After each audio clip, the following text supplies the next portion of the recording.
this prize winner is a really good example of how you build a sustainable app.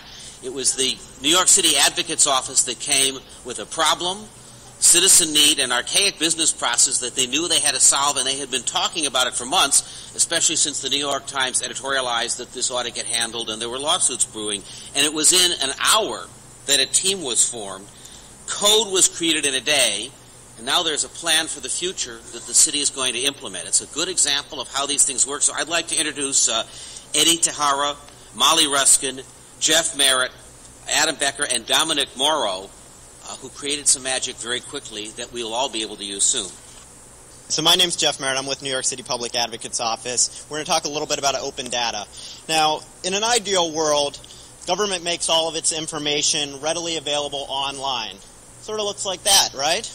Unfortunately, in the real world, what we see is that some of this information is withheld. In these cases, you can request information through a process called the Freedom of Information. It's simple, right? Sadly, with this current system, no one's happy. The public gets frustrated because requests are ignored or maybe they fall through the cracks. Government staff are overwhelmed because incorrect requests come in the wrong fashion for the wrong agency. And then good government groups and technology folks get frustrated because this information isn't being made publicly accessible and there's not transparency in this process. So that's where we stepped in. Our goal was to make a simple tool that can improve this process for everybody. We sought to create a solution whereby the public can now access the information in a friendly and easy-to-use form.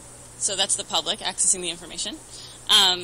And where FOIA officers can now manage these requests in a simple way on the back end and have a bit of a database to manage this for them.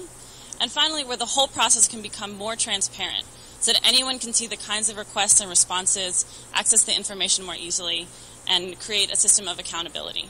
So without further ado, we'd like to show you a quick video demo of OpenUp NYC. So for the requester, we break it down into 3 really simple steps. Number 1 is who are you requesting the information from. So if you don't know the department, we also give you the opportunity to select from a list of issue areas, and we handle the business end for you. Number 2, what information are you requesting? And we do the busy work of getting this into the correct format and putting it into the official template so that your request is properly handled. Number 3 is just your basic contact information, and if they need anything else, if they can't email the documents, they'll contact you and request more. And once our users make these requests, we can do some really cool things with the data. As Molly said, we can track which departments are the most responsive to these requests, and we can also, as users, you can go and browse the other requests that people have made. We're also working on a back-end tool so that there are better ways for the FOIA officers who are responding to these requests to do their job as well.